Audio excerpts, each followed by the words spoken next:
છેલ્લા કેટલાય સમયથી ગુજરાતના રાજકારણમાં ખૂબ ગરમાવો આવ્યો છે. એમાં પણ વિસાવદર અને કડીની પેટા ચૂંટણીઓ આવી અને ત્યારથી ભારતીય જનતા પાર્ટી, કોંગ્રેસ અને આમ આદમી પાર્ટી વચ્ચે પણ રાજકીય ઘમાસાણો થયા. હવે ભારતીય જનતા પાર્ટી અને કોંગ્રેસ ખૂબ વિચાર વિમર્શ કરી રહી છે, કારણ કે ભારતીય જનતા પાર્ટી અને કોંગ્રેસ બંને હવે પ્રદેશ પ્રમુખની જાહેરાત કરવાની છે. ત્યારે આ મુદ્દે જ આજે વાત કરવી છે, વાત વિગતવારમાં. અને આપણી સાથે જોડાઈ ગયા છે વરિષ્ઠ પત્રકાર સુનિલભાઈ જોશી. સુનિલભાઈ, BS9 TV ન્યૂઝમાં આપનું ખૂબ સ્વાગત છે. સૌથી પહેલા મારો પ્રશ્ન છે કે અત્યારે જે કહેવાય છે રાજકારણમાં ગરમાવો આવ્યો છે અને ખાસ તો બંને પાર્ટીઓ છે તે પોતાના પ્રદેશ પ્રમુખ જાહેર કરશે, ત્યારે શું કહેશો તમે? બિલકુલ, ભારતીય જનતા પાર્ટી અને કોંગ્રેસ માટે આ સમય છે એક કહેવાય ને ચેલેન્જિંગ ટાઈમ છે. બંને પાર્ટીમાં પોતપોતાના પ્રશ્ન છે. કોંગ્રેસને લીડરશિપ ક્રાઇસિસનો પ્રશ્ન છે અને ભારતીય જનતા પાર્ટીને લીડરશિપના ઇન્ફ્લેશનનો એટલે ફુગાવાનો પ્રશ્ન છે. ભારતીય જનતા પાર્ટી ગુજરાતમાં છેલ્લા 30 વર્ષથી સતત શાસન આપી રહી છે. વિરોધ પક્ષો છે, ઘણા વિરોધ પક્ષો આવી છે. આપણે યાદી કરવા બેસી તો સતત આપે, પરંતુ એમના ચડાવ્યો છે ને એનો જે ગ્રાફ નથી. શેર બજારમાં એવું કહેવાય કે જે ગ્રાફ અચાનક ઊંચો હોય અને નીચો આવે ને એ સસ્ટેનેબલ ન કહેવાય. તમે સીડી હોય એ રીતે ચડવો જોઈએ ગ્રાફ. તો કોંગ્રેસની લીડરશિપને ક્યારેક સારી બેઠકો મળે છે, ક્યારેક બેઠક 2017ની ચૂંટણીમાં સારું પરિણામ આવ્યા પછી કોંગ્રેસ સતત ડિક્લાઇન મોડમાં છે. ભૂતકાળમાં આવી ગયેલા પાર્ટીઓ વિરોધ પક્ષોમાં કિમલોપથી શરૂ કરી. વલ્લભભાઈ પટેલ ખૂબ જ પાટીદાર, બહુ જ મજબૂત નેતા હતા. એમનાથી શરૂ કરીએ તો ત્યાર પછી જીપીપી આવી ગયું, કેશુભાઈ પટેલનું. રાજપા છે, શંકરસિંહ વાઘેલાની પાર્ટી આવી ગઈ અને આમ આદમી પાર્ટી છેલ્લા લગભગ 2 ચૂંટણીઓથી મહત્વનો રોલ ભજવે છે. પરંતુ એમની ઉપર પણ એવો આક્ષેપ છે કે અને 2022માં એ આક્ષેપ વધારે પરિણામો ખૂબ જ નીચા ગયા 2017ની તુલનાએ. એટલે એ પરિણામોને આધારે સંગઠનની રચના થતી હોય કે શું સુધારા વધારા કર્યા. તો કોંગ્રેસ પણ એના નિયત સમયમાં જે સંગઠનનું માળખું કરવું છે એ માળખામાં હજુ 3 જિલ્લાઓ નડિયાદ, પોરબંદર અને આઈ થિંક જુનાગઢ, એ 3 જિલ્લાઓના સંગઠન બાકી છે. અને ભારતીય જનતા પાર્ટીને પણ પ્રદેશ પ્રમુખની વરણી કરવી જોઈએ. એ ટાઈમ છે લગભગ 1.5 મહિનામાં પૂરો થવો જોઈએ. આખી સંગઠનની સંરચનાનો જૂનો જે બાબત હતી એ લગભગ ગયા ઓક્ટોબર માસથી અત્યારે ગણીએ તો જુલાઈ, એટલે 8 થી 10 મહિના થયા છે. પરંતુ એ આખું સંગઠનનું માળખું રોલઆઉટ નથી થયું. કે ક્યાં 1.5 મહિનામાં સંરચના પૂરી કરવી બૂથથી માંડી અને પ્રદેશ પ્રમુખ સુધીની, ને ક્યાં 8 મહિના એટલે 12 મહિના પણ થઈ જશે. તો ક્યાંક ભારતીય જનતા પાર્ટી ડાયલેમામાં એટલે કે દ્વિધામાં છે. અને કોંગ્રેસે હમણાં જ તમને ખ્યાલ છે કે શક્તિસિંહ ગોહિલ જેવા એક મજબૂત નેતા મૂક્યા હતા, જે દિલ્હીના સીધા સંપર્કમાં હતા, રાજ્યસભાના સાંસદ છે, એક સ્કોલર તરીકે નામ હતું. પરંતુ કોંગ્રેસના સંગઠનમાં ગુજરાતમાં પ્રાણ ફૂંકવામાં એ નિષ્ફળ ગયા છે. એમણે ખાસ કરીને વિસાવદરની બેઠકની તમે જે વાત કરી, તો વિસાવદરમાં જે પરિણામ આવ્યું છે એ જોતા આખા ફેરફારો કરવામાં આવી રહ્યા છે રાજકીય રીતે કોંગ્રેસ અને આમ આદમી પાર્ટીમાં અને ભારતીય જનતા પાર્ટીમાં. એના કારણે ક્યાંક ને ક્યાંક વિલંબ ચાલે છે. હવે જે નેતાઓની પસંદગીની વાત છે એની લોબિંગ અને આ બધું ચાલે છે. અને હજુ આપણે ચોક્કસ ન કહી શકીએ કે ક્યારે પસંદગી થશે. ભગવતી. અત્યારે જે પ્રમાણે સુનિલભાઈ સમીકરણો કામ કરી રહ્યા છે અને ખાસ એવી માહિતી પણ મળી રહી છે કે ગુજરાતમાં જે ભારતીય જનતા પાર્ટી છે, ઓબીસી અને ખાસ સૌરાષ્ટ્રનું છે, કહેવાય છે કે પ્રમુખ તરીકે ચહેરો પસંદગી કરશે. તમને શું લાગી રહ્યું છે? એક વસ્તુ પાકી છે કે ભારતીય જનતા પાર્ટી જ્યારે સત્તાની પોતાની મુખ્ય ધરીમાં જ્યારે એટલે કે સરકારમાં જ્યારે પાટીદાર કોઈ નેતાને સ્થાન આપે છે ત્યારે પ્રદેશ પ્રમુખ તરીકે પાટીદારને સ્થાન નથી આપતા. પરંતુ ભારતીય જનતા પાર્ટી આજની તારીખે એ તાકાતમાં છે અને એ સત્તાના એ સમીકરણોમાં છે કે કોઈ પણ પ્રયોગ કરી શકે. રહી વાત ઓબીસીની, તો ઓબીસી નું મહત્વ ભારતીય જનતા પાર્ટીના સંગઠનમાં આમ જુઓ તો ખૂબ જ વધ્યું છે. પરંતુ પ્રદેશ પ્રમુખ તરીકે ઓબીસીની જે વાત છે અને તમે જે વાત કરો છો કે રાજકોટ સૌરાષ્ટ્રને પ્રતિનિધિત્વ આપવાની, તો એ પ્રતિનિધિત્વની સામે પાટીદારોનું તમને ખ્યાલ હોય તો થોડા દિવસ પહેલા જે પાટીદાર અનામત આંદોલન કરનારા નેતાઓ હતા અને અત્યારે વચ્ચેના ટાઈમમાં અદ્રશ્ય થઈ ગયા હતા, એ બધા ફરીને મળ્યા છે. અને પાટીદાર અનામત આંદોલન પાછળનું કારણ એક રાજકીય પ્રભુત્વનું છે અને તમામ પાર્ટીઓમાં પાટીદારને વધારે પ્રતિનિધિત્વ મળે એ છે. તો અહીંયા કડવાને લેવાની પણ વાત આવશે. તો જે પાટીદાર મુખ્યમંત્રી છે અત્યારે જે ભૂપેન્દ્રભાઈ પટેલ, એ કડવા પાટીદાર છે.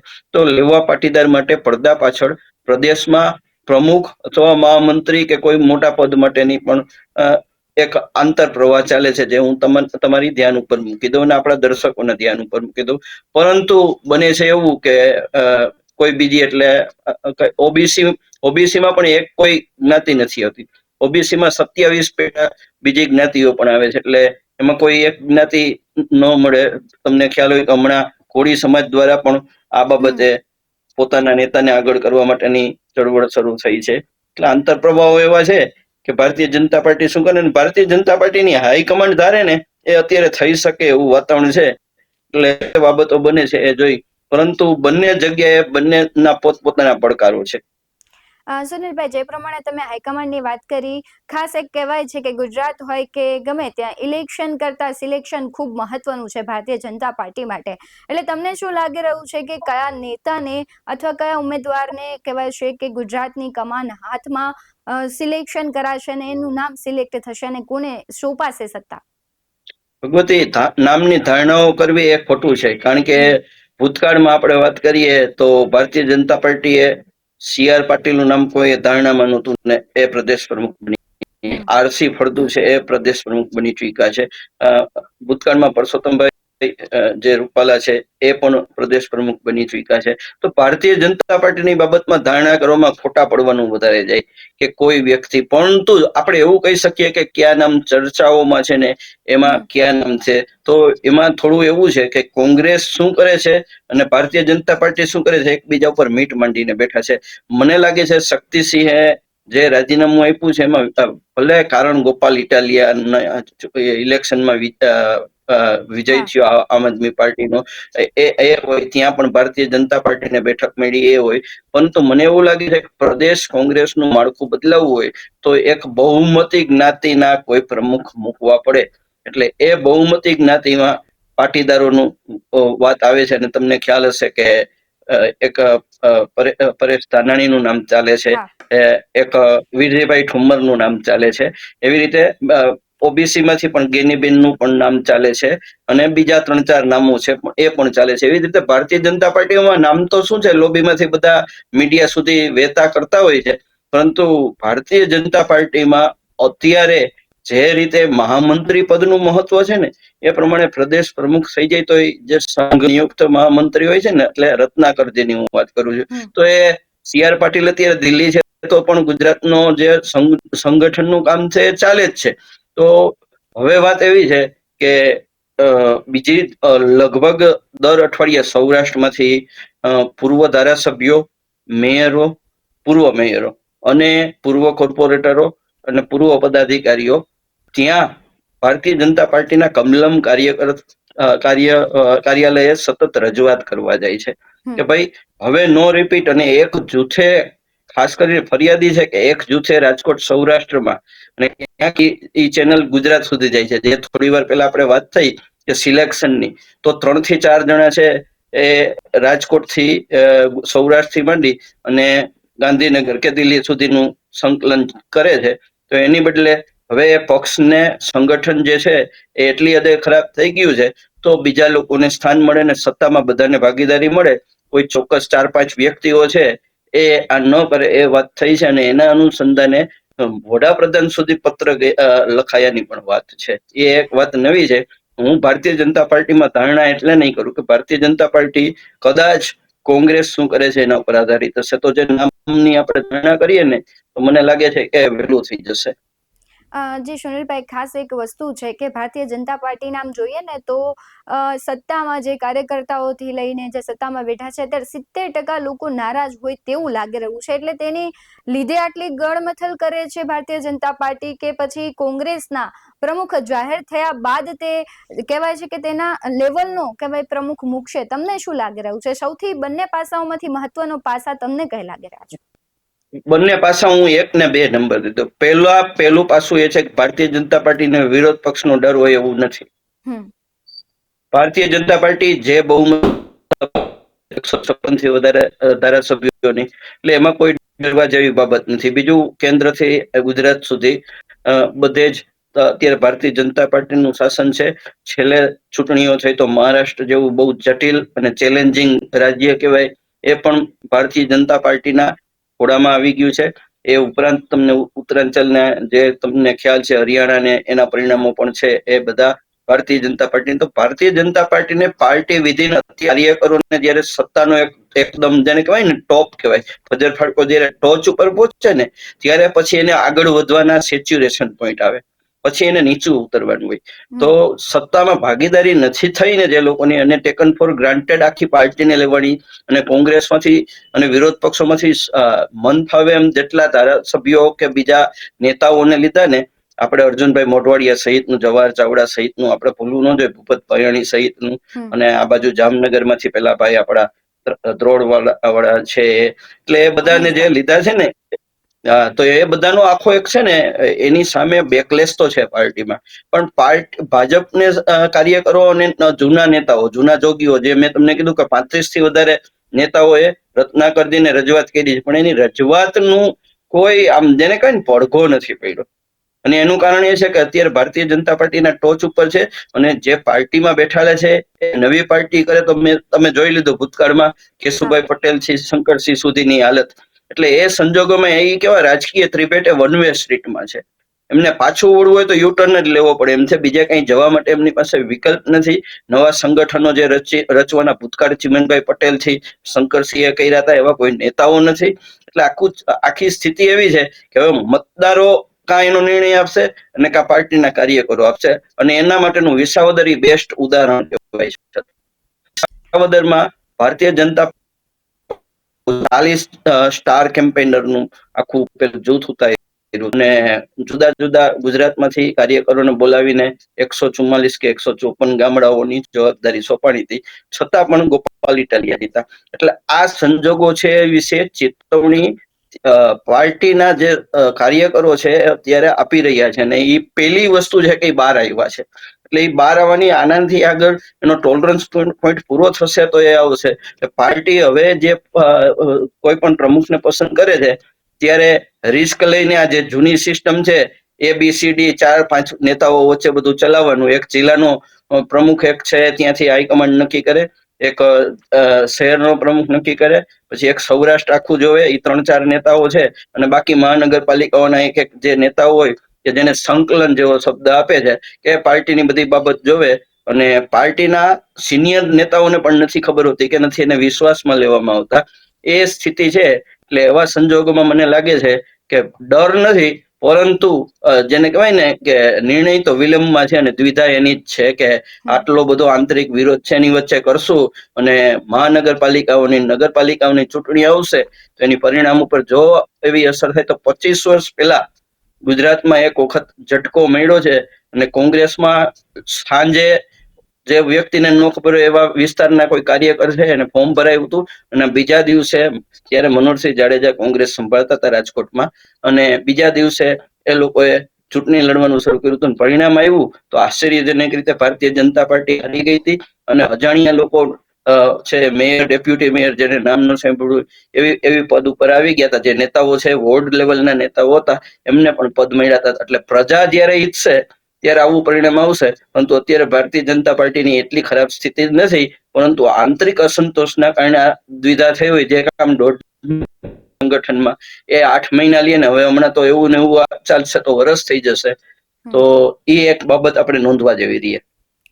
જે પ્રમાણે ભારતીય જનતા પાર્ટીની આપણે વાત કરીએ, હવે કોંગ્રેસની વાત કરવી છે કે કોંગ્રેસ એવા કયા ચહેરાને લાવશે કે, કારણ કે કોંગ્રેસમાં આમ તો જોઈએ કે ક્યાંય કોંગ્રેસમાં એકતા નથી, એવું કોંગ્રેસના પણ જે કહેવાય છે કાર્યકર્તાઓ છે સ્વીકારે છે કે કોંગ્રેસનું કંઈ આમ નક્કી ન હોય કે ક્યારે શું કરવું, અને તેને જ લીધે કોંગ્રેસના આવા પરિણામો ભોગવવા પડતા હોય છે. ત્યારે તમને શું લાગી રહ્યું છે કે કોંગ્રેસ કયા ચહેરાને મહત્વ આપશે? કોંગ્રેસને ચહેરાને મહત્વ આપવા કરતા એના આત્માને મહત્વ આપવું પડે એમ છે બેન. કોંગ્રેસથી ગુજરાત નિરાશ છે, હું પણ નિરાશ છું, અને લોકશાહીમાં માનનારા તમામ લોકો નિરાશ હશે. કારણ કે કોંગ્રેસને 2000 ગુજરાતે બહુ સારી સીટ આપી હતી, અને ફરક માત્ર ભારતીય જનતા પાર્ટી અને એની વચ્ચેનો. ભારતીય જનતા પાર્ટીને 99 બેઠક મળી હતી, એટલે 3 ડિજિટમાં પણ નહોતું જઈ શકી, અને આજે 25માં 156 પહોંચી ગઈ છે. તો એના માટે કોંગ્રેસ સૌથી વધારે જવાબદાર છે. આજે ગુજરાતમાં પ્રશ્નોની કોઈ કમી નથી. તમે ગડકરીજી નેશનલ લેવલે હાઈવે ની વાત કરતા હોય કે આપણે ફોરેન જેવા રસ્તા કરી નાખ્યા, પૈસાની કમી નથી, અને તમે જોવો છો કે હજી ઉદઘાટન થયું હોય, વડાપ્રધાને ઉદઘાટન કર્યું હોય, અથવા ગડકરીજીએ ઉદઘાટન કર્યું પડી જાય છે. તમારા શહેરના 12 મહિના માટે નથી બનતા, ચોમાસા બને છે, અને ચોમાસું આવે એટલે એની આવરદા પૂરી થઈ જાય. અને પાછળ 200, 400 કરોડ રૂપિયાના બજેટ ફાળવવામાં આવે છે. તો ચારેય બાજુ પ્રશ્નો છે, બીજા અનેક પ્રશ્નો છે, એ મોંઘવારી, બેકારી, સત્તામાં જેવો અહંકાર ભારતીય જનતા પાર્ટી. પરંતુ કોંગ્રેસે વિરોધ પક્ષ તરીકે જે લોક અવાજ આપવો છે, મીડિયા એ વિરોધ પક્ષને છે, અને આપણે વિરોધ પક્ષે જે વસ્તુઓ કરી હોય એનું ફોલોઅપ લેવાનું હોય. મારું પત્રકારત્વ એમ કે છે, અમે લગભગ 37 વર્ષથી હું પત્રકારત્વ કરું છું. મેં કોંગ્રેસનો સારામાં સારો સમય જોયો છે, અને ત્યારે ભારતીય જનતા પાર્ટી માત્ર 2 બેઠક ઉપર હતી, ત્યારે ભારતીય જનતા પાર્ટી વિરોધ પક્ષ તરીકે જે કામ કરતી હતી, દરેક અખબારના ટેબલે જાય, એમની પાસે એજન્ડા હોય, એમની પાસે કાર્યક્રમો હોય. પેટ્રોલમાં 50 પૈસાનો વધારો થયો હોય, ભાવ વધારો, તો એ આંદોલનો કરતા. એ નાની બાબત હોય, ટોલ નાકાની બાબત હોય, કે ત્યારે સેલ્સ ટેક્સ હતો, તો એ કોંગ્રેસ અદ્રશ્ય થઈ ગઈ છે. બધા નિવેદનના નેતાઓ મોટા ભાગના થઈ ગયા છે, અને સોશિયલ મીડિયામાં મને લાગે છે તમારા કાર્યાલય કોંગ્રેસના જે મિત્રો કોઈ આવતા હોય તો ભલે, બાકી તમારા મેઇલ બોક્સમાં કે વોટ્સએપના જે તમારા ગ્રુપ હશે એમાં જ એમની પ્રેસ નોટો કે એ બધું મળતું હશે, અને તમને નામથી પણ અડધાને તો એ લોકો નહીં ઓળખતા હોય, અને તમે પણ નહીં ઓળખતા હો. સ્થાનિકની વાત કરું તો, અથવા જેને કહેવાય કે આપણો ધરોબો હોય ને, એવો ધરોબો નહીં હોય. આ સ્થિતિ છે. તો કોંગ્રેસે પહેલા એનો આત્મા બદલાવવો પડે એમ છે. એનો આત્મા છે એ વિરોધ પક્ષ તરીકેનો એક સશક્ત આત્મા રાખવો જોઈએ. રાહુલ ગાંધીજી 3 મહિના પહેલા ગુજરાતમાં આવે છે, ઓપરેશન સિંદૂર આવી જાય તો આપણે નેશનલ ક્રાઇસિસમાં સમજી શકીએ કે ડિરેલ થાય બધા કાર્યક્રમો રાષ્ટ્રીય નેતાઓને કારણે. પરંતુ ત્યાર પછી વિસાવદરની ચૂંટણી આવે છે, ભારતીય જનતા પાર્ટી પૂરી તાકાતથી લડે છે, આમ આદમી પાર્ટી પૂરી તાકાતથી લડે છે, અને કોંગ્રેસ જે ઉમેદવારની પસંદગી કરે છે ત્યારથી જ ખબર પડી જાય છે કે કોંગ્રેસ આમાંથી વોકઆઉટ લઈ લીધો છે. તો કોંગ્રેસને માટે સૌથી મોટો પ્રશ્ન લીડરશિપ, નેટવર્કિંગ, એટલે એના સંગઠનનું માળખું બૂથ લેવલ સુધી લઈ જવાની વાત, અને ત્રીજું એની આઈડિયોલોજી. તમને ખ્યાલ છે કે ભાઈ ભારતીય જનતા પાર્ટી આટલું તમે કહો છો, ભારતીય જનતા પાર્ટી દૂધે જોયેલી છે, આપણે ન કહીએ કે એમાં કૌભાંડનું પેપર લીક થી માંડીને 17 વસ્તુ થઈ છે, પણ છતાં એમણે ગવર્નન્સ આપ્યું છે, નવી નવી વસ્તુઓ થતી રહી છે. તો એની સામે કોંગ્રેસે જે એનો ચહેરો મૂકવો જોઈએ, એની આઈડિયોલોજી મૂકવી જોઈએ, એ ક્યાંક ને ક્યાંક એમાં એ હજી ટ્રેલ કરે છે, અને એના કારણે જ આમ આદમી પાર્ટીને ગુજરાતમાં પ્રવેશ મળ્યો છે. અને હવે ગુજરાતમાં આમ આદમી પાર્ટી જે રીતે આવી રહી છે, તમે જોતા હશો કેજરીવાલજીની મુલાકાતો વધે છે ગુજરાતની. આજે કે કાલે જ અમદાવાદમાં હતા. તો આ બધી બાબતો એવી છે કે કોંગ્રેસ માટે તો આત્મમંથન વારંવારનું. એટલે આ પહેલી વખત નથી, દરેક ચૂંટણી થાય, પરાજય થાય, કોઈના રાજીનામા પડે, ક્યારેક પ્રમુખ ના પડે, ક્યારેક બીજા ના પડે, અને અમે આત્મમંથન કરશું. હવે આત્મમંથન થી લોકો પણ ફેડઅપ થઈ ગયા છે. એટલે નવા યુગ પ્રમાણે, નવા મતદારો પ્રમાણે નવું પેકેજિંગ લઈને કોંગ્રેસને આવવું પડશે. જી, જે પ્રમાણે આપણે ભારતીય જનતા પાર્ટી અને કોંગ્રેસની પ્રદેશ પ્રમુખની વાત કરી, પરંતુ અત્યારે રાષ્ટ્રીય અધ્યક્ષ પણ નિમવાના છે. તો તમને શું લાગી રહ્યું છે કે રાષ્ટ્રીય અધ્યક્ષ નિમવા માટે કોનું નામ ચર્ચામાં છે, અથવા કોણ એને કહેવાય કે કેપેબલ છે, કે અથવા લાયક છે રાષ્ટ્રીય અધ્યક્ષને? તમને શું લાગી રહ્યું છે? ભારતીય જનતા પાર્ટીની વાત કરો છો કે કોંગ્રેસની વાત કરો છો? ભારતીય જનતા પાર્ટી. ભારતીય જનતા પાર્ટીમાં લાયકાત જોવાની એક બાબત છે, પરંતુ જે રાષ્ટ્રીય નેતાઓ અત્યારે જે ચર્ચામાં છે ને, જે નામ, એમાં 2 બાબત છે. એક તો ભારતીય જનતા પાર્ટીના રાષ્ટ્રીય નેતા તરીકે સંઘ છે, એ સંઘની સાથે જે વધુ જોડાયેલા હોય અને સંઘના વિચારોને આધીન હોય અથવા સંઘના પેલા જેને કહેવાય ને આઈડિયોલોજીમાં બહુ ચુસ્ત હોય, સંઘના કેમ્પના હોય એવા નેતાને મૂકવાની વાત છે. એમાં દેવેન્દ્ર ફડણવીસ થી માંડીને ઘણા નામ ચાલે છે. એકવાર સંજય જોશીનું નામ પણ ચર્ચામાં આવ્યું હતું. એક વખત ગડકરીજી છે એમનું નામ આવેલું, એ ભૂતકાળમાં રાષ્ટ્રીય પ્રમુખ બની ચૂક્યા છે. પરંતુ હાલના સંજોગોમાં જે નામ છે એ નામમાં કોઈ ચોક્કસ નામ આપણે કહી શકીએ.